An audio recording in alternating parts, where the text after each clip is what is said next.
അങ്ങനെ നോക്കിയിരുന്നിരുന്നിരുന്ന് അവസാനം manager റിട്ടയറായി. Okay. പിന്നെ അയാൾ അടുത്ത മാനേജർ നോക്കിയിരിക്കുക. അപ്പോൾ അയാൾക്ക് ഒരിക്കലും സമയം കിട്ടില്ല.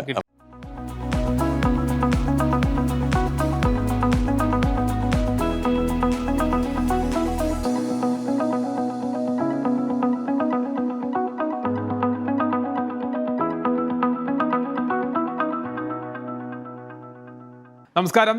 എക്സ്പെർട്ട് അഡ്വൈസിന്റെ പുതിയ അധ്യായത്തിലേക്ക് എല്ലാ മാന്യപ്രേക്ഷകർക്കും സ്വാഗതം. നമ്മൾ യു എയിലെ പ്രവാസികളൊക്കെ സംബന്ധിച്ച് യു എയിലാണെങ്കിലും നാട്ടിലാണെങ്കിലും മറ്റേത് രാജ്യത്താണെങ്കിലും ബിസിനസ് നടത്തുന്ന ആളുകൾ ബിസിനസിന്റെ ലാഭനഷ്ട കണക്കുകൾ, അതിന്റെ ബാലൻസ് ഷീറ്റ്, കോർപ്പറേറ്റ് ടാക്സ്, എങ്ങനെ ബിസിനസ് ലീഗലി നിയമപരമായി ബിസിനസ് എങ്ങനെ മുമ്പോട്ട് കൊണ്ടുപോകുന്നു, സ്റ്റാഫുകളെ എങ്ങനെ കൃത്യമായി മാനേജ് ചെയ്യുന്നു എന്നുള്ള കാര്യങ്ങളൊക്കെ കൃത്യമായി ആളുകൾ നിരീക്ഷിക്കുകയും അത് കൃത്യമായി നടപ്പിലാക്കുകയും ബിസിനസ് സക്സസിലേക്കൊക്കെ പോവുകയും ഒക്കെ ചെയ്യുന്നുണ്ട്. പക്ഷേ ഒരു ബിസിനസ്സിനെ അതിൻ്റെ ആഴത്തിൽ ചിന്തിക്കുമ്പോൾ അതിൽ പ്രധാനമായും മുമ്പോട്ട് കൊണ്ടുപോകുന്ന ഘടകങ്ങളിൽ നമ്മൾ മാനസികമായി ആ ബിസിനസ്സിനെ എങ്ങനെ മാനേജ് ചെയ്യുന്നു, അല്ലെങ്കിൽ ആ ബിസിനസ്സിനെ എങ്ങനെ അപ്രോച്ച് ചെയ്യുന്നു, അതിലൂടെ നമുക്ക് കണ്ടെത്താൻ കഴിയുന്ന പോരായ്മകൾ എങ്ങനെ നികത്തി നമുക്ക് ബിസിനസ്സിനെ മുമ്പോട്ട് കൊണ്ടുപോകാം എന്നുള്ളതിനെ സംബന്ധിച്ചൊക്കെ സമഗ്രമായി നമ്മൾ പഠിക്കേണ്ട കാലഘട്ടം കൂടിയാണ്. ഇന്ന് ഇത്തരം വിഷയങ്ങളെക്കുറിച്ച് നമ്മളോട് വിശദമായി സംസാരിക്കുന്നതിന് ഇന്ന് നമ്മളോടൊപ്പം എക്സ്പെർട്ട് അഡ്വൈസിൽ അതിഥിയായി പങ്കെടുക്കുന്നത് CA തങ്കച്ചൻ മണ്ഡപത്തിൽ ജോയിയാണ്. From Hussain Al Shamsi, Hussain Al ഷംസിയുടെ CEO കൂടിയായിട്ടുള്ള CA തങ്കച്ചൻ മണ്ഡപത്തിൽ ജോയിയാണ് നമ്മളോടൊപ്പം എക്സ്പെർട്ട് അഡ്വൈസിൽ പങ്കെടുക്കുന്നത്. Welcome to the show expert advice. ഒരു ബിസിനസ് മുമ്പോട്ട് കൊണ്ടുപോകുമ്പോൾ ഞാൻ തുടക്കത്തിൽ സൂചിപ്പിച്ചതുപോലെ ഒട്ടനവധി ഘടകങ്ങളുണ്ട്. നമ്മൾ പ്രധാനമായിട്ടും നോക്കുന്നത് അതിൻ്റെ ലാഭനഷ്ട കണക്കുകൾ, ഒരു ടാക്സ് എങ്ങനെ ഫയൽ ചെയ്യാം, അല്ലെങ്കിൽ നിങ്ങൾ നൽകുന്ന മേഖലയും അത് തന്നെ ആയതുകൊണ്ട് പ്രധാനമായിട്ടും അത്തരത്തിലുള്ള കാര്യങ്ങളെ പറ്റിയൊക്കെ നമ്മൾ സവിസ്തരം സംസാരിച്ചുകൊണ്ടിരിക്കുകയാണ്. പക്ഷേ ബിസിനസ്സിനെ നമ്മൾ കൂടുതൽ ആഴത്തിൽ ബിസിനസ്സിലേക്ക് ചിന്തിക്കുമ്പോൾ അതിന് ഒട്ടനവധി ഘടകങ്ങളുണ്ട്. പ്രധാനമായിട്ടും നമ്മൾ ബിയോണ്ട് നമ്പേഴ്സ് എന്ന് പറയുന്ന രീതിയിൽ ബിസിനസ്സിൽ ഒരു ആഴത്തിൽ ചിന്തിക്കുമ്പോഴുള്ള ഘടകങ്ങളുണ്ട്. നമ്പർ മാത്രം ബിസിനസ് പറയുമ്പോൾ വളരെ ബോറിംഗ് ആയിരിക്കും. പക്ഷേ ഈ ബോറിംഗ് അല്ലാത്ത നമ്പർ, പക്ഷേ എന്നാൽ തന്നെ നമ്പർ കറക്റ്റ് ആക്കാൻ വേണ്ടിയിട്ട് നമുക്ക് കുറേ നിയമങ്ങളും അല്ലെങ്കിൽ പ്രിൻസിപ്പിൾസും ഒക്കെ ഉണ്ട്. അത് നമ്മുടെ ജീവിതത്തിലും ബിസിനസ്സിലേക്ക് ഉപയോഗിക്കാൻ പറ്റിയ കുറേ പ്രിൻസിപ്പിൾസ് ഉണ്ട്. തീർച്ചയായിട്ടും അത് ഞാൻ മനസ്സിലാക്കിയ കുറച്ച് പ്രിൻസിപ്പിൾസ് ഉണ്ട്. അത് നിങ്ങളുമായിട്ട് ഷെയർ ചെയ്യാമെന്നാണ് ഞാൻ വിചാരിക്കുന്നത്. ഓക്കെ, കേൾക്കാൻ തയ്യാറാണോ? തീർച്ചയായിട്ടും. ഓക്കെ, ആദ്യത്തെ ഒരു നിയമം ഞാൻ അടുത്ത കാലത്ത് കേട്ടതാണ്. പാർക്കിൻസൺസ് ലോ എന്ന് പറയും. അത് work expands to fill the time available for its completion. അതായത് ഒരു ജോലിക്ക് അനുവദിച്ച സമയം മുഴുവൻ അതിന് വേണ്ടി വരും എന്നുള്ളതാണ്. ഒരു ജോലിക്ക് കൂടുതൽ സമയം ലഭിക്കുമ്പോൾ അത് കൂടുതൽ സമയമെടുക്കും. നമ്മുടെ ഉള്ള ശേഷി മുഴുവൻ അത് ഉപയോഗിക്കുന്നതിന് പകരം അനുവദിച്ച സമയം മുഴുവൻ ജോലി തീർക്കാൻ വേണ്ടി ഉപയോഗിക്കുകയാണ് ചെയ്യുന്നത്. ഉദാഹരണത്തിന് ഒരു ജീവനക്കാരന് ഒരാഴ്ച കൊടുത്തു റിപ്പോർട്ട് ഉണ്ടാക്കാൻ വേണ്ടി. പക്ഷേ അയാൾ റിപ്പോർട്ട് ഉണ്ടാക്കാൻ ഒരാഴ്ച എടുക്കും.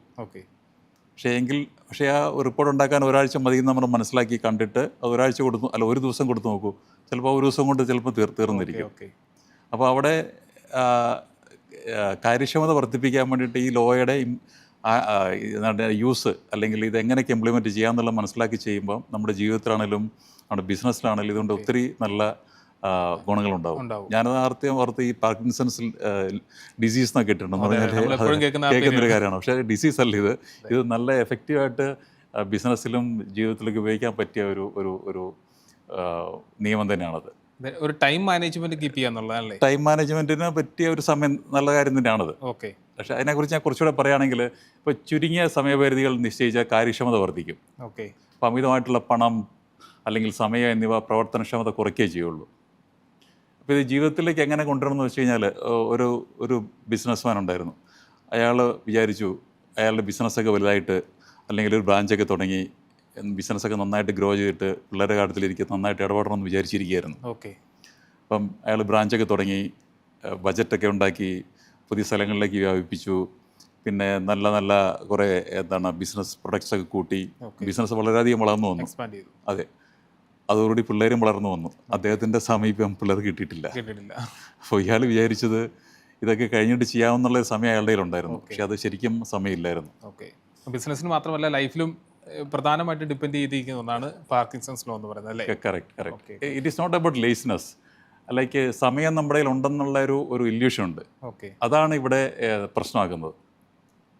അപ്പോൾ ഈ സമയം നമ്മുടെ കയ്യിൽ അധികം ഇല്ല, അല്ലെങ്കിൽ ഈ ഉള്ള സമയം നമ്മൾ കറക്റ്റായിട്ട് ചെയ്യണം എന്നുള്ളൊരു തോന്നൽ ഉണ്ടാക്കാൻ ഈ ഒരു നിയമം നമ്മളെ സഹായിക്കും. ഓക്കെ, ഇതൊരു ടൈം മാനേജ്മെന്റ് എന്ന് പറയുമ്പോൾ ഒരു വർക്ക് ചെയ്യുന്ന സ്റ്റാഫുകളെ മാത്രമല്ല ആകെ ബിസിനസ്സിനെ മുമ്പോട്ട് ഇവിടെ സ്റ്റാഫ് മുതലാളി എന്നുള്ള തൊഴിലാളി എന്നുള്ള വ്യത്യാസമൊന്നുമില്ല. ഇത് എല്ലാവർക്കും ജീവിതത്തിൽ ഉപയോഗിക്കാൻ പറ്റിയ ഒരു സംഭവമാണ്.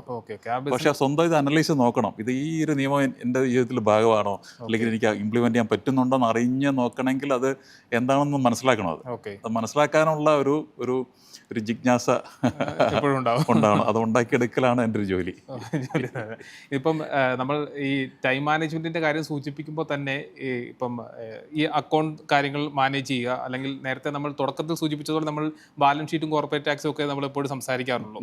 ഇതിലൊക്കെയും ഈ ടൈം കീപ്പ് ചെയ്യുക എന്നുള്ളതാണ് ഏറ്റവും പ്രധാനപ്പെട്ട കാര്യം. നേരത്തെ നമ്മൾ ഇതിലൂടെ സൂചിപ്പിക്കുന്നതും ടൈമിൽ ഈ കാര്യങ്ങളൊക്കെ ചെയ്തു പോവുക, അല്ലെങ്കിൽ ബിസിനസ്സിൽ ഉണ്ടാകുന്ന നഷ്ടങ്ങളെ കുറിച്ച് നമ്മൾ സംസാരിക്കാറുണ്ട്. അപ്പം അത് ഇതിനെല്ലാം ഇത് ഡിപ്പെൻഡ് ചെയ്തിരിക്കുന്നത്. ടൈം വളരെ സ്കേഴ്സ് ആണ്, അത് യൂട്ടിലൈസ് ചെയ്യുക എന്നുള്ളതാണ്. ഇപ്പോൾ നമ്മുടെ എനിക്ക് പറയാൻ മറ്റൊരു ഉദാഹരണം പറയുകയാണെങ്കിൽ, ഒരാളുണ്ടായിരുന്നു. അയാളൊരു പ്രൊഡക്റ്റ് കണ്ടുപിടിച്ചു. ആ പ്രൊഡക്റ്റ് ഉണ്ടാക്കി അയാളത് വളരെ നന്നായിട്ട് ഡെവലപ്പ് ചെയ്ത് പ്രസൻറ്റേഷനൊക്കെ ഉണ്ടാക്കി അയാളുടെ മാനേജറെ കാണിക്കാൻ വേണ്ടിയിരുന്നു. എന്നും അയാൾക്കൊരു സമയം കിട്ടുന്നില്ല. മാനേജറുടെ മൂഡ് ശരിയല്ല, അല്ലെങ്കിൽ ഇയാളുടെ മൂഡ് ശരിയല്ല. അങ്ങനെ നോക്കിയിരുന്നിരുന്ന് അവസാനം മാനേജർ റിട്ടയറായി. പിന്നെ അയാൾ അടുത്ത മാനേജർ നോക്കിയിരിക്കുക. അപ്പോൾ അയാൾക്ക് ഒരിക്കലും സമയം കിട്ടില്ല. അപ്പം സമയം അയാളുണ്ടെന്ന് വിചാരിച്ചത് ശരിയല്ല. അതൊരു ഇല്യൂഷനിൽ പെട്ടു അയാൾ.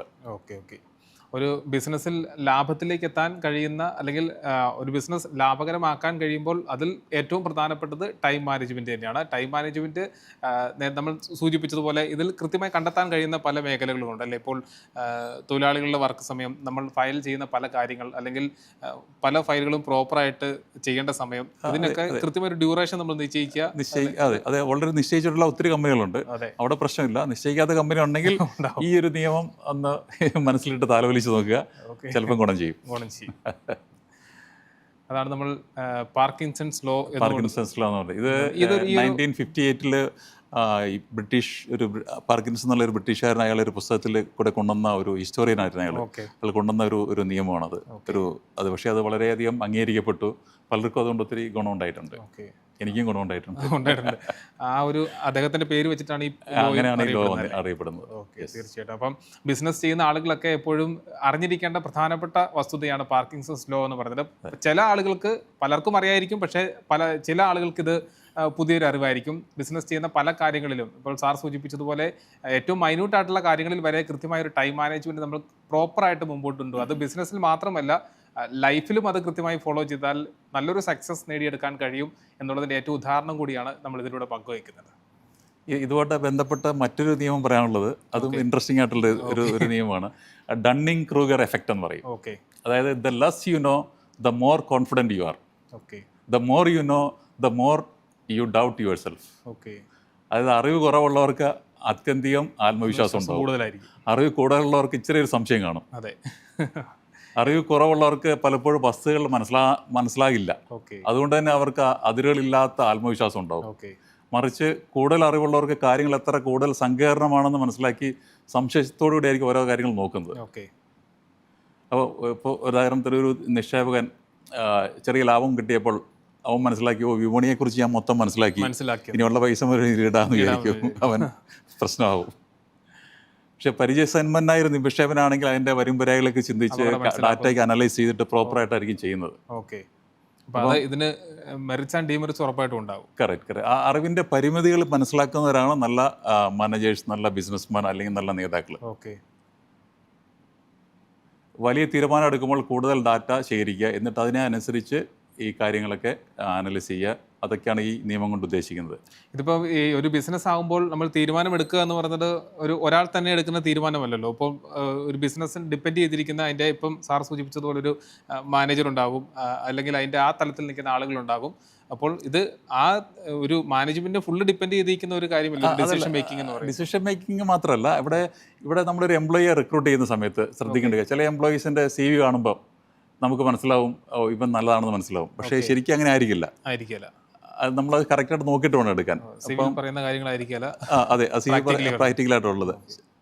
അപ്പോൾ ആ ഒരു ഉദാഹരണം ഇവിടെ ശരിയാണെന്ന് തോന്നുന്നില്ല. വേറൊരു ഉദാഹരണം പറയാം. ഇപ്പോൾ ഫിനാൻസ് ഡിപ്പാർട്ട്മെൻറ്റിലേക്ക് ഒരു പുതിയൊരു എംപ്ലോയി വന്നു. ആ എംപ്ലോയി പറയുന്നു, അവിടുത്തെ ടാക്സ് ടീമിലേക്ക് ജോയിൻ ചെയ്തു. എന്നിട്ട് അവൻ പറയാണ്, ഇവിടെ ടാക്സിലെ ആൾക്കാരെല്ലാം കൂടുതൽ സമയം എടുക്കുന്നു, ഇത് ഇതിലും കൂടി എഫിഷ്യൻ്റായിട്ട് ചെയ്യാൻ പറ്റും, ഇതിങ്ങനെയൊന്നും അല്ല ചെയ്യേണ്ടത് അപ്പോൾ ഭയങ്കര സംഭവമൊക്കെ ഉണ്ടാക്കുന്നു, ഭയങ്കര ഈ ഇതിൽ നോളജൊക്കെ ഉണ്ടെന്നുള്ള ഒരു അടിയൊക്കെ അടിക്കുന്നു. പക്ഷെ ശരിക്കും മനസ്സിലായത് ഇതിനെക്കുറിച്ച് അറിവില്ലായിട്ടാണത്. അപ്പം അവിടെയുള്ള ടാക്സ് ടീമിൽ എക്സ്പേർട്ടായിട്ട് ആൾക്കാർ ഇതിൻ്റെ വരുംവരായികളെ കുറിച്ച് ചിന്തിച്ച് ചെയ്യുന്നത് ഇവനെന്താണെന്ന് മനസ്സിലായില്ല. സാധാരണ സാധാരണ ചെയ്യാൻ പോലും അദ്ദേഹത്തിന് പറ്റിയില്ല. അപ്പം ഈ ഒരു അറിവില്ലാത്ത ആൾക്കാർ ഈ നിറകടം തുളുമ്പില്ല എന്ന് പറഞ്ഞ പോലെ നിറഞ്ഞല്ലാത്തത് ഇങ്ങനെ തുളുമ്പിക്കൊണ്ടിരിക്കും. അല്ലാതെ അങ്ങനെ ആ ഒരു പ്രശ്നമാണ് ഇവിടെ വരുന്നത്.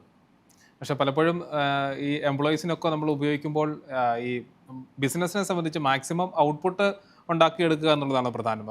ഇപ്പോൾ ഈ അറിവിൻ്റെ കാര്യം നമ്മൾ പറയുമ്പോഴും ക്രിയേറ്റിവിറ്റി ആണല്ലോ ഇതിൻ്റെ ഏറ്റവും പ്രധാനപ്പെട്ട. അപ്പോൾ ഇവിടെ നമ്മളെ ഒരു സ്റ്റാഫിനെ അനലൈസ് ചെയ്യുന്ന സമയത്ത് അല്ലെങ്കിൽ ആളെ അനലൈസ് ചെയ്യുന്ന സമയത്ത് അവർ എക്സ്പീരിയൻസ്ഡ് ആണോ ഇൻഎക്സ്പീരിയൻസ്ഡ് ആണോ നമ്മൾ നോക്കണം, അവൻ്റെ കഴിവുകളെ കുറിച്ചൊക്കെ ശ്രദ്ധിക്കണം.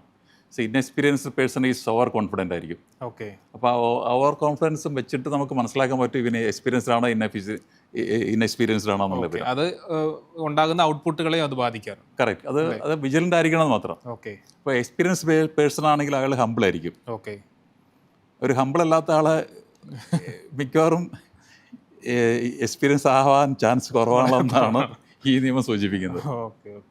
കാരണം എക്സ്പീരിയൻസ് പേഴ്സൺ ഒരു പ്രൊഫഷണൽ പേഴ്സൺ ഹംബിളാവാനുള്ള കാരണം അയാൾ അതിൻ്റെ കോംപ്ലക്സിറ്റിയെ കുറിച്ചൊക്കെ അവെയർ ആയിരിക്കും.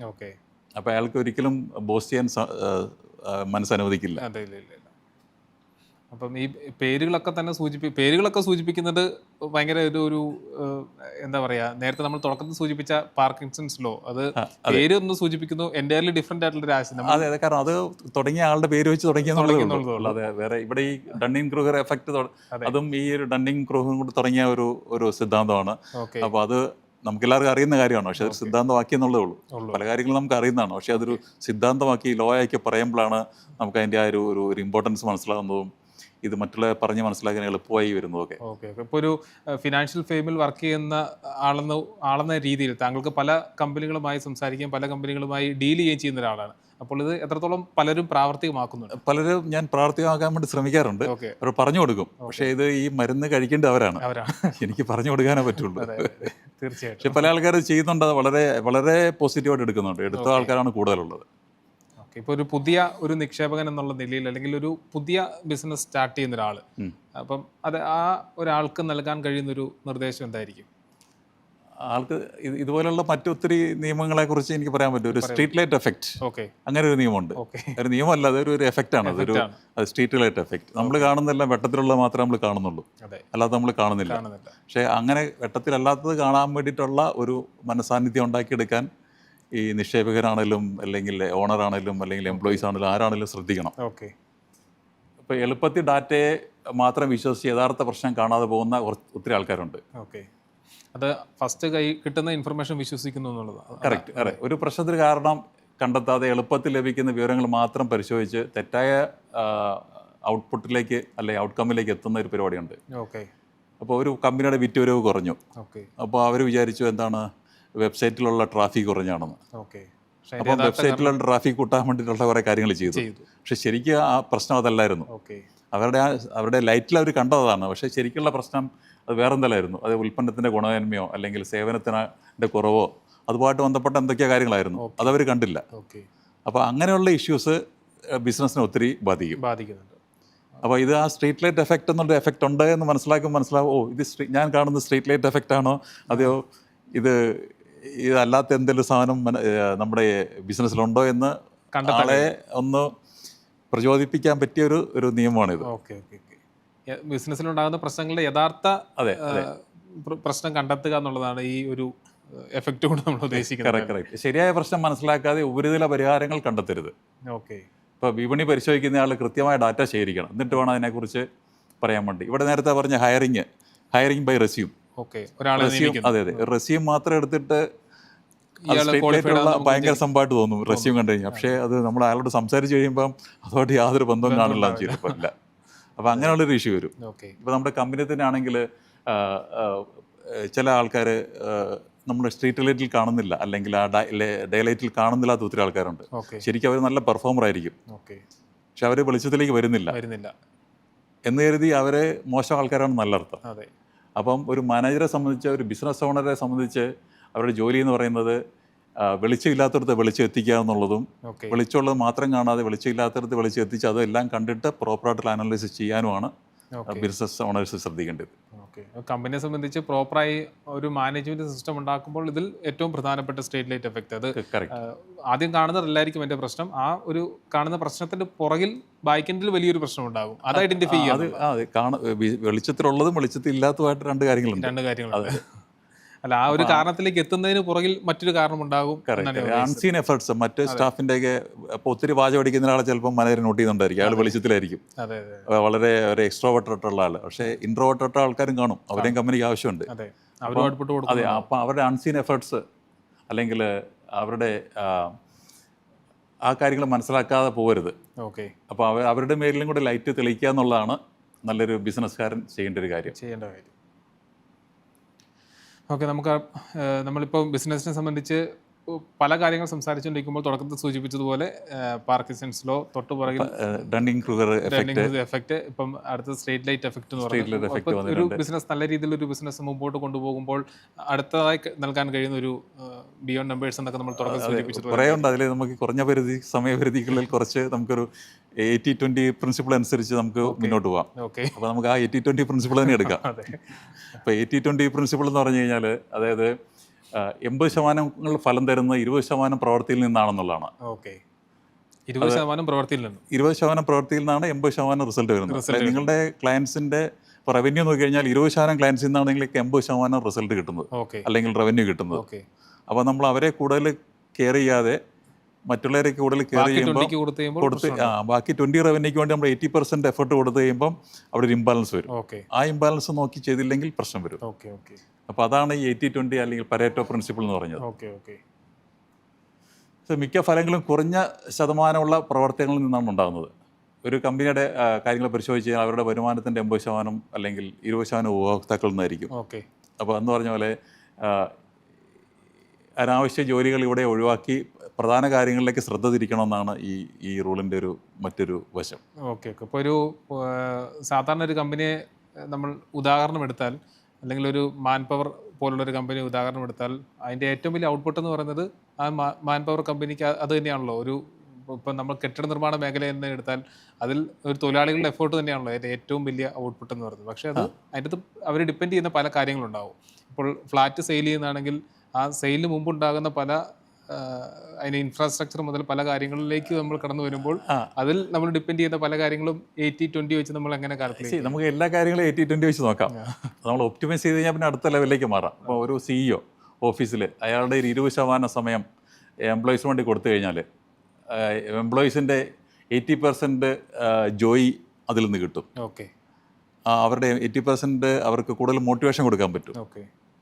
അല്ലെങ്കിൽ അതൊരു ഓഫീസിലെ കാര്യം, അല്ലെങ്കിൽ ഒരു വീട്ടിലെ കാര്യം എടുത്തു കഴിഞ്ഞാൽ ഇപ്പം ഒരു പ്രായമായിട്ടുള്ള അച്ഛനും അമ്മയുള്ള ഒരാൾ ഒരു വീട്ടിൽ, അപ്പം ജോലിക്ക് പോകുന്ന അയാളുടെ ഒരു 20 മിനിറ്റ് ഈ പേരൻസിനൊപ്പം ചിലവഴിച്ച് കഴിഞ്ഞാൽ ഈ 20 മിനിറ്റ് ആയിരിക്കും പേരൻസിൻ്റെ 80% സന്തോഷത്തിന് കാരണമായിട്ട് വരുന്നത്. അതൊരു ചെറിയൊരു ഉദാഹരണം, പക്ഷേ വലിയൊരു ഇമ്പാക്ട് ഉണ്ടാക്കുന്നുണ്ട്. അതാ പറഞ്ഞത്, പല കാര്യങ്ങളും നമ്മൾ ബിസിനസ്സിൽ മാത്രമല്ല നമ്മുടെ നിത്യജീവിതത്തിൽ ഉപയോഗിക്കാൻ പറ്റുന്ന കുറേ കാര്യങ്ങളുണ്ട്. ബിസിനസ് റിലേറ്റഡ് ടു ലൈഫ് തന്നെയാണ്. അതെ, ബിസിനസ്സും ലൈഫും എന്നെ സംബന്ധിച്ചാലും ഞാനതൊരു വേറെ ആയിട്ട് കാണുന്നില്ല. എല്ലാം ഒരു നാണയത്തിന് അപ്പുറം തന്നെയാണ്. ഇത് നാണയം തന്നെയാണ് സംഭവം. എല്ലാം ഒരേ വേവ്ലെങ്തിൽ പോകുന്ന കാര്യം. തീർച്ചയായിട്ടും അങ്ങനെ ആയിരിക്കണം. ഇപ്പോൾ ഈ പുതിയ ബിസിനസ് ഒക്കെ ചെയ്യുന്ന ആളുകൾ ഇപ്പോൾ പ്രോപ്പറായിട്ട് നമ്മൾ സൂചിപ്പിക്കുന്ന പോലെ ഒരു ബിസിനസ്സിന്റെ ഏറ്റവും വലിയ അസറ്റ് എന്ന് പറയുന്നത് അതിന്റെ ക്ലയൻസ് തന്നെയായിരിക്കുമല്ലോ എപ്പോഴും. എല്ലാ കാര്യങ്ങളും ഉണ്ട്. ഇപ്പം അതിനകത്ത് ക്ലയൻസ് ഉണ്ട്, അതിൻ്റെ പ്രൊഡക്ട്സ് ഉണ്ട്, അവരുടെ മെറ്റീരിയൽസിൻ്റെ ഉണ്ട്, അല്ലെങ്കിൽ അവരുടെ എംപ്ലോയീസ് ഉണ്ട്, അവരുടെ ക്യാപിറ്റലുണ്ട്, ഒത്തിരി കാര്യങ്ങളുണ്ട്. അപ്പോൾ ഇതെല്ലാം മാനേജ് ചെയ്ത് കൊണ്ടുപോകുക എന്നുള്ളതാണ് പ്രോപ്പറായിട്ടുള്ളൊരു കാര്യം. ഈ ഒരു ഘടകം മുഴുവൻ ഔട്ട്പുട്ട് കൊടുക്കേണ്ടത് ഈ ഒരു 80% വേണ്ടിയിട്ടാണ്. അല്ല, അങ്ങനെയല്ല. അങ്ങനെയല്ല, നമ്മളത് കൂടുതൽ പറഞ്ഞ് കോംപ്ലിക്കേറ്റഡ് ആയി. അപ്പോൾ കൂടുതൽ സംശയമുള്ള ഒരു വെബ്സൈറ്റിലെല്ലാം നോക്കി കഴിഞ്ഞാൽ 80-20 റൂൾ കണ്ടു കഴിഞ്ഞാൽ അത് മനസ്സിലാവും എങ്ങനെയാണ്. അത് എന്തെങ്കിലും സംശയം ഉണ്ടെങ്കിൽ വിളിച്ചു ചോദിച്ചാൽ കറക്റ്റായിട്ട് പറഞ്ഞു. തീർച്ചയായിട്ടും സ്ക്രീനിൽ നമ്പർ കാണിച്ചിട്ടുണ്ട്. നമ്പറിൽ ബന്ധപ്പെട്ട് കഴിഞ്ഞാൽ കൃത്യമായ നിർദ്ദേശങ്ങൾ ലഭിക്കുകയും ചെയ്തതാണ്. അതെ. പിന്നെ അടുത്ത ബിസിനസ് ആവശ്യമുള്ള പ്ലാനിങ് ആണ് വേണ്ടത്. അതിന് പ്ലാനിങ്ങിന് വേണ്ടിയിട്ടുള്ള ഒരു ലോ ആണ് മർഫീസ് ലോ. അത് പലരും കേട്ടിട്ടുണ്ടായിരിക്കും. മർഫീസ് നമ്മൾ പലരും കേട്ടിട്ടുണ്ട്. അത് ഇവിടെ anything can go wrong will go wrong. Anything can go wrong will go wrong, അതാണ് അത് പറയുന്നത്. അത് ചീത്ത എന്തെങ്കിലും സംഭവിക്കാനുണ്ടെങ്കിൽ അത് സംഭവിച്ചിരിക്കും. അതെ, ഒരുപക്ഷെ നമുക്ക് സംഭവിക്കില്ലെന്ന് തോന്നിയാൽ പോലും ഒരിക്കൽ സംഭവിച്ചേ മതിയാവും അത്. അതിനാൽ എല്ലാ സാധ്യതകൾക്കും ഒരുങ്ങി നിൽക്കുന്നത് അനിവാര്യമാണ്. ഓക്കെ, അതാണ് ഇവിടെ പറയുന്നത്. അതായത് ഒരു നല്ലൊരു ഒരു ഹാർഡ് കോപ്പി നമുക്ക് സൂക്ഷിച്ചു, പക്ഷെ അതിൻ്റെ ഒരു സോഫ്റ്റ് കോപ്പിയും കൂടെ സൂക്ഷിക്കുക. ഹാർഡ് കോപ്പി എന്തെങ്കിലും പറ്റിക്കഴിഞ്ഞാൽ ചെയ്യാമായിരുന്നു. അപ്പം എന്തെങ്കിലും ഒരു തീപിടുത്തം ഉണ്ടായി കഴിഞ്ഞാൽ അത് പ്രശ്നം ഉണ്ടാവാം. അല്ലെങ്കിൽ ഒരു പല കാര്യങ്ങളിലാണേലും ഒരു പ്ലാൻ ബി നല്ലതാണ്. അപ്പോൾ എന്തെങ്കിലും ആകസ്മിക പ്രശ്നങ്ങൾ പലതും സംഭവിക്കാം. പക്ഷെ അതിനെ കരുതിയിരിക്കുന്നത്, അത് പ്രോപ്പറായിട്ട് പ്ലാൻ ചെയ്യുന്നതിലാണ് കാര്യങ്ങളുള്ളത്. ഇത് ആൾക്കാരെ പേടിപ്പിക്കാൻ വേണ്ടി പറയുന്ന കാര്യമല്ല. ഇത് അൺഎക്സ്പെക്റ്റഡ് ആയിട്ട് കാര്യങ്ങൾ എങ്ങനെ പ്ലാൻ ചെയ്യാൻ പറ്റും, അല്ലെങ്കിൽ എന്തുവേണ്ടി നമ്മൾ ചെയ്യണമെന്ന് അറിയാൻ വേണ്ടിയിട്ട് നമ്മളെ ഒന്ന് ചിന്തിപ്പിക്കുന്ന ഒരു ലോയാണ് മർഫീസ് ലോ. എക്സ്പെക്ട് ചെയ്യാതെ. ഇപ്പോൾ അതിന് നല്ലൊരു ഉദാഹരണം, അപ്പോൾ നമ്മുടെ എല്ലാവരും ബിൽ ഗേറ്റ്സിനെ കുറിച്ച് കേട്ടിട്ടുണ്ടായിരുന്നു. ബിൽ ഗേറ്റ്സ് വിൻഡോസ് 98 ലോഞ്ച് ചെയ്യുന്ന സമയത്ത്, ഇത് ലോഞ്ച് ചെയ്യുന്ന സമയത്ത് അത് മൊത്തം കുളമായി. അപ്പം ആൾക്കാരെല്ലാം കൂടെ എന്താ പ്രശ്നം ഉണ്ടാവുമല്ലോ. പക്ഷേ ആൾക്കാർ പ്രശ്നം ഉണ്ടായില്ല. പുള്ളിയുടെ ഒരു പ്ലാൻ ബി ഉണ്ടായിരുന്നു. അതായത് പുള്ളി പറഞ്ഞത് പ്ലാൻ ബി ആണോ എന്നറിയില്ല, പക്ഷേ പുള്ളി അത് നന്നായിട്ട് ഹാൻഡിൽ ചെയ്തു. പുള്ളി പറഞ്ഞത് ഈ കാരണങ്ങൾ കൊണ്ടാണ് ഞങ്ങൾ ഇതുവരെ ഈ വിൻഡോസ് 98 നിങ്ങൾക്ക് തരാത്തത്. അപ്പോൾ എല്ലാവരും അതെ, അപ്പോൾ എല്ലാവരും അതിനെ നല്ലൊരു രീതിയിൽ എടുത്തത്. അപ്പോൾ നമുക്കൊരു പ്ലാൻ ബി എന്ന് പറയുന്നത്, അല്ലെങ്കിൽ ഇങ്ങനൊരു സിറ്റുവേഷൻ ഉണ്ടായി കഴിയുമ്പം നമുക്കതിനെ എങ്ങനെ ഷേപ്പ് ചെയ്യുന്നു, എങ്ങനെ അതിനെ ഹാൻഡിൽ ചെയ്യുന്നു എന്നുള്ളതാണത്. അപ്പോൾ അങ്ങനെ എടുത്തു കഴിയുമ്പോൾ നമുക്ക് പ്ലാൻ ഡീപ്ലി ആണെങ്കിൽ നമുക്ക് സർപ്രൈസസ് എക്സ്പെക്റ്റ് ചെയ്യാം. പക്ഷേ എക്സ്പെക്ട് ചെയ്ത സർപ്രൈസിനെ നമുക്ക് അതിന് നമ്മുടെ ഭാഗമായിട്ട് അല്ലെങ്കിൽ നമുക്ക് ഗുണകരമായിട്ട് മാറ്റാൻ പറ്റും. അപ്പോൾ അദ്ദേഹത്തിൻ്റെ ആ ഒരു പ്രശ്നം കാരണം ഇന്ന് എല്ലാവരും അദ്ദേഹത്തെ ഓർത്തിരിപ്പുണ്ട്. ഈ ബിൽ ഗേറ്റ്സിൻ്റെ ഈ അവിടെ സംഭവിച്ച സംഭവത്തെ അയാൾ എങ്ങനെ നന്നായിട്ട് മാനേജ് ചെയ്തു. അതെ, ഇപ്പോൾ ഈ ബിസിനസ് നടത്തുന്ന ആളുകൾക്ക് ഫിനാൻഷ്യലിയും ഇത് ഏറ്റവും പ്രധാനപ്പെട്ട കാര്യം തന്നെയല്ലേ. അതെ, മിസ്റ്റേക്ക് വരാം. ആ മിസ്റ്റേക്കിനെ എംബ്രേസ് ചെയ്യാന്നുള്ളതാണ്. അത് എംബ്രേസ് മിസ്റ്റേക്ക്, അത് അവർ ഹ്യൂമിലിറ്റി ഡെവലപ്പ് ചെയ്യാം, അവർ ഹ്യൂമർ ഉണ്ടാക്കാം. അപ്പോൾ അവർ പ്രസൻസ് ഓഫ് മൈൻഡ്, അതാണ് ബിൽ ഗേറ്റ്സോട് കാണിച്ചത്. ആ പ്രസൻസ് ഓഫ് മൈൻഡ് ഉണ്ടാക്കാം. അതിപ്പോൾ ഓവർനൈറ്റ് വരുന്നുള്ളത്, ഇതൊക്കെ പ്രാക്ടീസ് ചെയ്യാം. അപ്പോൾ ഇങ്ങനെയുള്ള സിറ്റുവേഷനിൽ എങ്ങനെ മാനേജ് ചെയ്യുമെന്ന് അറിയാൻ വേണ്ടിയിട്ട് കാര്യങ്ങൾ നമുക്ക് പഠിക്കാൻ പറ്റും. അപ്പോൾ അതും നല്ലൊരു സംഭവമാണത്. എന്താണ് മർഫീസ് ലോ. അതെ, ഒന്ന് മാത്രമല്ല, മറ്റൊരു ബദൽ കൂടി നമ്മുടെ കയ്യിൽ ഉണ്ടായിരിക്കണം. മോശമായിട്ട് സംഭവിക്കാം, നമുക്ക് അറിയാൻ പറ്റത്തില്ല. ഇപ്പം COVID-19 വരുന്ന ആർക്കും അറിയില്ലായിരുന്നു. പക്ഷേ അതിനുവേണ്ടി അങ്ങനെ പ്ലാൻ ചെയ്തിട്ടുണ്ടോ എന്ന് എനിക്കറിയില്ല. പക്ഷേ എങ്കിലും അത് പലർക്കും പെട്ടെന്ന് പ്ലാൻ ചെയ്യാൻ പറ്റിയിട്ടുണ്ട്. കാരണം അവരുടെ ആ സ്റ്റാറ്റസ് അല്ലെങ്കിൽ സ്റ്റേറ്റ് ഓഫ് മൈൻഡ് അങ്ങനെ ആയിരുന്നു. അതൊരു പാൻഡമിക്കിലേക്ക് എത്തുന്ന ഐഡന്റിഫൈ ചെയ്യാൻ പറ്റിയിട്ടുണ്ടാവും. പറ്റിയില്ലെങ്കിലും അവർക്ക് ഇങ്ങനെ സിറ്റുവേഷനിൽ എങ്ങനെ മാനേജ് ചെയ്യാന്നുള്ള രീതിയിലാണ് അവരുടെ ബാക്കി എല്ലാ കാര്യങ്ങളും അവർ മുന്നോട്ട് പോയിക്കൊണ്ടിരുന്നത്. മർഫീസ് ലോ നമ്മൾക്ക് ഒത്തിരി ഗുണം ചെയ്യും. അതിപ്പോൾ ഒരു ചെറിയ ബിസിനസ് നടത്തുന്ന ആളുകൾക്ക് ഇത് എപ്പോഴും പ്രാക്ടിക്കൽ ആയിട്ടുള്ള ഒരു കാര്യമാണോ? ചെറിയ ബിസിനസ് ആണെങ്കിലും വലിയ ബിസിനസ് ആണെങ്കിലും പ്രശ്നങ്ങളെല്ലാം ഒരുപോലെ തന്നെയാണ്. അതെ, ചെറുതാണ് വലുതാണെന്നുള്ളൂ. അതെ, ചെറുതാണോ വലുതാണെന്നുള്ളേ ഉള്ളൂ. അവിടെ ഈ നിയമങ്ങൾ എല്ലാവർക്കും ഒരുപോലെയാണ്. അതുകൊണ്ടാണ് നിയമം എന്ന് പറയുന്നത്. അല്ലെങ്കിൽ ഒരാൾക്ക് മാത്രമുള്ളതിന് നമ്മൾ നിയമം എന്ന് പറയില്ല. എല്ലാം ഒരു വ്യത്യസ്തമായ പേരുകളാണ് ബിസിനസ്സുകൾ. അതെ, പക്ഷെ ഓർത്തിരിക്കാൻ എളുപ്പമുണ്ട്. അതെ, മർഫീസ് ലോ അത് എനിക്ക് വളരെ ഇഷ്ടപ്പെട്ടൊരു ലോ ആണ്. അത് നൽകുന്ന ആശയവും വ്യത്യസ്തമാണ് എന്നുള്ളതും. അതെ, കറക്റ്റ് അല്ലേ. എപ്പോഴും ഒരു ഒന്നിൽ മാത്രം നമ്മൾ ആശ്രയിക്കല്ല, ഒരു ബദൽ സംവിധാനം കൂടി എപ്പോഴും നമ്മൾ പ്ലാൻ ചെയ്യുക. അതിൽ ഇഷ്യൂസിനെ നമ്മൾ വളരെ ഹമ്പിളായിട്ടും സിമ്പിളായിട്ടും പ്രസൻസ് ഓഫ് മൈൻഡോടുകൂടി മാനേജ് ചെയ്യുക, ഹാൻഡിൽ ചെയ്യുക എന്നുള്ളതാണ് അതിൻ്റെ ഉദ്ദേശം. അതിനുവേണ്ടി നമ്മളെ ഡെവലപ്പ് ചെയ്യണം. ഓക്കെ, നമ്മൾ ഈ ബിയോണ്ട് നമ്പേഴ്സിനെ കുറിച്ച് പറയുമ്പോൾ അടുത്ത ഒരു ഘട്ടം എന്ന് പറയുന്നത് എന്തായിരിക്കും? അടുത്ത നിൽക്കാൻ കഴിയുന്ന ഇനി സമയമുണ്ടോന്ന് അറിയില്ല. എത്ര സമയം ഉണ്ടെങ്കിൽ അതിനനുസരിച്ച് നമുക്ക് മുന്നോട്ട് പോകാം. പീറ്റർ പ്രിൻസിപ്പിൾ, ഇതൊരു വ്യക്തിയുടെ പേരാണ്. പീറ്റർ പ്രിൻസിപ്പിൾ, അതും നല്ല രസമുള്ളൊരു പ്രിൻസിപ്പിളാണ്. People get promoted until they reach a level of incompetence. അതായത് ഒരു വ്യക്തിയെ അവൻ്റെ കഴിവില്ലാത്ത പദവിയിലേക്ക് ഉയർത്തുമ്പോൾ അവൻ പരാജയപ്പെടും. അതാണ് നിയമം. ഇപ്പം നല്ലൊരു ടീച്ചറാണ്. അപ്പോൾ എന്ത് ചെയ്തു, മാനേജ്മെൻറ്റ് അവരെ പ്രിൻസിപ്പളാക്കിയപ്പോഴാണ് ആ പൊസിഷനിൽ അവർക്ക് മാനേജ്മെൻറ്റായിട്ട് ഡീൽ ചെയ്യണം, കുട്ടികളായിട്ട് ഡീൽ ചെയ്യണം, പേരൻസുമായിട്ട് ഡീൽ ചെയ്യണം. പേരൻസ് എപ്പോഴും നല്ല സ്വഭാവമായിരിക്കണമെന്ന് നിർബന്ധമില്ല. അതെ അതെ അതെ ഇപ്പോൾ ആംഗ്രി പേരൻസിനോട് ചിലപ്പോൾ ഡീൽ ചെയ്യേണ്ടി വരും, ഫിനാൻഷ്യൽ അല്ലെങ്കിൽ ഫിനാൻഷ്യൽ ഇഷ്യൂസ് വരാം, ഓക്കെ അല്ലെങ്കിൽ മറ്റേ ഗവൺമെൻറ്റുമായിട്ട് ഡീൽ ചെയ്യേണ്ടി വരും, എക്സാംസുമായിട്ട് ഡീൽ ചെയ്യേണ്ടി വരും, ഇൻവിജിലേറ്റേഴ്സായിട്ട് ഡീൽ ചെയ്യണം. അപ്പോൾ ഒത്തിരി പ്രശ്നങ്ങളുണ്ട്. അതിനിടയ്ക്ക് പിള്ളേരെ പഠിപ്പിക്കുകയും വേണം. അതെ അപ്പോൾ at the end of the day എന്ത് പറ്റും? ഇപ്പം ഇതിന് കഴിയില്ല. ഈ മാനേജറൽ കപ്പാസിറ്റി ഇല്ലാത്ത നല്ലൊരു ടീച്ചറാണെങ്കിലും ടീച്ചർ ജോലി അല്ല അവിടെ ചെയ്യുന്നത്, പിന്നെ അത് ഒരു മാനേജറുടെ ജോലിയാണ് ചെയ്യുന്നത്. അതെ അതെ അതെ അപ്പം ആ ടീച്ചർക്ക് ടീച്ചറായിട്ട് വരെ ഉയരാൻ പറ്റുള്ളൂ, മാനേജറായിട്ട് ഉയരാൻ പറ്റത്തില്ല, അല്ലെങ്കിൽ പ്രിൻസിപ്പളായിട്ട് ഉയരാൻ പറ്റത്തില്ല. കാരണം ആ ക്വാളിറ്റി ഇല്ലാത്ത കാരണം. ഓക്കെ ഓക്കെ അതൊരു പ്രധാനപ്പെട്ട കാര്യം കൂടിയാണ്. അതെ അതെ അതെ. അപ്പം നല്ല സെയിൽസ്മാന്, അതെ നല്ല സെയിൽസ്മാനാക്കിയ സെയിൽസ് മാനേജറായി കഴിഞ്ഞാൽ മാനേജറുടെ ജോലി വേറെയാണ്, സെയിൽസ് അല്ല, സെയിൽസ് അല്ല, മാനേജ് ചെയ്യാന്നുള്ളതാണ്. അതെ പക്ഷേ മാനേജറൽ കപ്പാസിറ്റി ഇല്ലാത്ത ആളാകുമ്പോൾ അവിടെ പ്രശ്നം വരും. ഓക്കെ ഓക്കെ ഓക്കെ അതാണ് പീറ്റർ പ്രിൻസിപ്പിൾ. ഓരോ ആളുടെയും കേപ്പബിലിറ്റി എന്താന്ന് കൃത്യമായി ഐഡന്റിഫൈ ചെയ്ത് അതിനനുസരിച്ച് മാത്രം അതെ ഒരു വ്യക്തി ഒരു ജോലി വളരെ നന്നായി ചെയ്യുന്നുവെന്ന് അവൻ അല്ലെങ്കിൽ മാനേജർ മനസ്സിലാക്കിയില്ലെങ്കിൽ അവൻ മാനേജറാകാൻ പറ്റില്ല. അതെ ഓക്കെ ഓക്കെ. എന്തായാലും ഈ ബിസിനസ്സിനെ സംബന്ധിച്ച്, ബിസിനസ് നടത്തുന്ന ആളുകളെയൊക്കെ സംബന്ധിച്ച് എപ്പോഴും ഓർത്തിരിക്കേണ്ട പ്രധാനപ്പെട്ട കാര്യം കൃത്യമായി ടൈം മാനേജ്മെൻറ്റ് ചെയ്യുക. അപ്പം ഒരു ബിസിനസ്സിനെ മാനസികമായി നമ്മൾ എങ്ങനെ അപ്രോച്ച് ചെയ്യുന്നു എന്നുള്ളത് ഒരു ബിസിനസ്സിൻ്റെ സക്സസിനെ സംബന്ധിച്ച് ഏറ്റവും പ്രധാനപ്പെട്ട കാര്യം കൂടിയാണ്. അത് സംബന്ധിച്ച വിലപ്പെട്ട നിർദ്ദേശങ്ങളാണ് പ്രേക്ഷകർക്ക് പങ്കുവച്ചത്. ഇന്ന് നമ്മളോടൊപ്പം എക്സ്പെർട്ട് അഡ്വൈസിൽ പങ്കെടുക്കുകയും വിലപ്പെട്ട നിർദ്ദേശങ്ങൾ, ഈ ഒരു നിർദ്ദേശം എന്ന് പറയുന്നത് മാത്രമല്ല, ആ ഒരു പേരിലൂടെ തന്നെ നമ്മൾ തുടക്കത്തിൽ സൂചിപ്പിച്ചതുപോലെ പാർക്കിൻസൺസ് ലോ, സ്പോട്ട്ലൈറ്റ് എഫക്റ്റ്, ഇതൊക്കെ എപ്പോഴും നമ്മുടെ മനസ്സിൽ ക്യാച്ച് ചെയ്യുന്ന പല കാര്യങ്ങളുമാണ്. പീറ്റർ അതെ, പീറ്റർ പ്രിൻസിപ്പിൾ എന്ന് പറയുന്ന കാര്യം. ഇത്തരത്തിൽ ഒരു ബിസിനസ്സിനെ എങ്ങനെ ബിസിനസ് മുമ്പോട്ട് കൊണ്ടുപോകുമ്പോൾ അതിൽ പ്രധാനപ്പെട്ട കാര്യങ്ങൾ ഏറ്റവും എനിക്കെപ്പോഴും എൻ്റെ മനസ്സിൽ ഇപ്പോൾ ക്യാച്ച് ചെയ്ത് നിൽക്കുന്ന ഒരു ബദൽ മാർഗം നമ്മൾ ഉണ്ടാക്കുക, ഒരു മർഫീസ് ലോ. അതാണ് നമ്മളിപ്പോഴും, അത് ഒരു പുതിയ അറിവ് കൂടിയാണ്. ഒന്ന് നഷ്ടമായാൽ മറ്റൊന്ന് നമ്മുടെ മുമ്പിൽ ഉണ്ട് എന്നുള്ളൊരു കാര്യം. അങ്ങനെയല്ല, നമ്മൾ അതിനുവേണ്ടി പ്രിപ്പയർഡ് ആയിരിക്കണം എന്നുള്ളതാണ്. പ്രിപ്പയർഡ് ആയിരിക്കണം. കറക്റ്റ്. എന്തായാലും ബിസിനസ് ചെയ്യുന്ന ആളുകളെയൊക്കെ സംബന്ധിച്ച് ഏറ്റവും വിലപ്പെട്ട നിർദ്ദേശങ്ങൾ തന്നെയാണ് പ്രേക്ഷകർക്ക് നൽകിയത്. ഇനിയും ഏതെങ്കിലും തരത്തിലുള്ള സംശയങ്ങളുണ്ടെങ്കിൽ സ്ക്രീനിൽ നമ്പർ കാണിച്ചിട്ടുണ്ട്. CA തങ്കച്ചൻ മണ്ഡപത്തിൽ ജോയി കൃത്യമായ നിർദ്ദേശങ്ങൾ പ്രേക്ഷകർക്ക് നൽകും. സ്ക്രീനിൽ കാണുന്ന നമ്പറിൽ വിളിച്ചു കഴിഞ്ഞാൽ അതിൻ്റെ സേവനങ്ങൾ പ്രേക്ഷകർക്ക് ലഭിക്കുന്നതാണ്. ഇന്ന് നമ്മളോടൊപ്പം എക്സ്പെർട്ട് അഡ്വൈസിൽ പങ്കെടുത്തത് CA Thankachan Mandapathil Joy from CEO of Hussain Al ഷംസിയാണ്. ഈ വിലപ്പെട്ട സമയം നമ്മളോടൊപ്പം പങ്കുവയ്ക്കുകയും കൃത്യമായ നിർദ്ദേശങ്ങൾ പ്രേക്ഷകർക്ക് ബിസിനസ് ചെയ്യാൻ ഉദ്ദേശിക്കുന്ന ആളുകൾക്കൊക്കെ നൽകുകയും ചെയ്തതിന് നന്ദി. നമുക്ക് എക്സ്പെർട്ട് അഡ്വൈസിൻ്റെ പുതിയ അധ്യായത്തിൽ നമുക്ക് വീണ്ടും കാണാം. അതുവരേക്കും നന്ദി, നമസ്കാരം.